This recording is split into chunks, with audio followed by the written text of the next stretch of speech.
ഹോർമൂസിൽ സുരക്ഷ ഉറപ്പാക്കാൻ തയ്യാറെന്നറിയിച്ച് ജപ്പാനും യൂറോപ്യൻ രാജ്യങ്ങളും. Britain, France, Germany, Italy, Netherlands എന്നീ രാജ്യങ്ങളോടൊപ്പം ജപ്പാനും സംയുക്ത പ്രസ്താവനയിലൂടെ സന്നദ്ധ അറിയിച്ചു. ഹോർമൂസിലൂടെ കടന്നുപോകുന്ന കപ്പലുകൾക്ക് നേരെ ഇറാൻ നടത്തുന്ന ആക്രമണത്തെ പ്രമേയം അപലപിച്ചു. മേഖലയിൽ ഇറാൻ നടത്തുന്ന ആക്രമണങ്ങൾ അടിയന്തരമായി നിർത്തിവെക്കണം.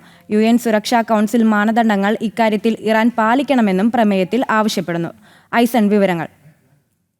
കൃഷ്ണപ്രിയ, UN സുരക്ഷാ കൗൺസിലിന്റെ 2817 പ്രമേയം എന്ന് പറയുന്ന കൃത്യമായും ഹോർമൂസിൽ സുരക്ഷ ഉറപ്പാക്കണമെന്ന നിലപാട്, ആ നിലപാടും അതുപോലെ തന്നെ അന്താരാഷ്ട്ര നിയമങ്ങളുടെ ഭാഗമായുള്ള അന്താരാഷ്ട്ര കപ്പൽ ഗതാഗതത്തെ, അതായത് എണ്ണ ഉൾപ്പെടെയുള്ള കപ്പൽ ഗതാഗതത്തെ ആക്രമിക്കുന്ന രീതികൾ അന്താരാഷ്ട്ര ധാരണകൾക്ക് വിരുദ്ധമാണ് എന്ന നിലപാടും കൃത്യമായി പറഞ്ഞുകൊണ്ട് തന്നെയാണ് ഈ രാജ്യങ്ങളെല്ലാം തന്നെ, ബ്രിട്ടൻ, ഫ്രാൻസ്, ജർമ്മനി, ഇറ്റലി തുടങ്ങിയ രാജ്യങ്ങളെല്ലാം തന്നെ ജപ്പാനോടൊപ്പം ചേർന്ന് ഈ സംയുക്ത പ്രസ്താവനയിൽ ഒപ്പുവെച്ചിരിക്കുന്നത്. നമുക്കിപ്പോൾ ദൃശ്യങ്ങളിൽ കാണാൻ സാധിക്കുന്ന ആ സംയുക്ത പ്രസ്താവനയിൽ കൃത്യമായും ഇറാന്റെ എല്ലാ നീക്കങ്ങളെയും അപലപിക്കുന്നുണ്ട്.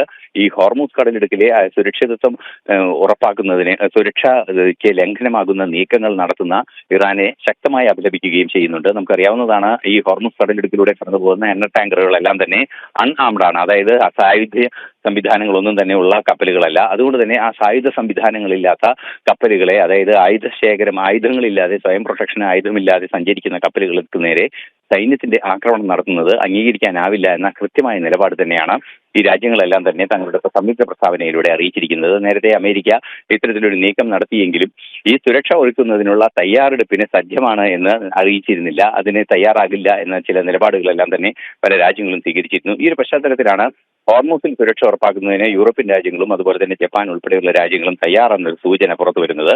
തീർച്ചയായും നമുക്ക് മനസ്സിലാക്കാൻ സാധിക്കുന്നത്, ഈ ലോകം മുഴുവൻ എണ്ണ പ്രതിസന്ധി നേരിടുന്ന ഒരു സാഹചര്യത്തെ കാര്യമായും കൃത്യമായും അഭിസംബോധന ചെയ്യുക എന്ന നീക്കത്തിന്റെ ഭാഗമായി തന്നെയാണ് ഈ നടപടി എന്നാണ് മനസ്സിലാക്കാനും സാധിക്കുന്നത്. കൃഷ്ണപ്രിയ.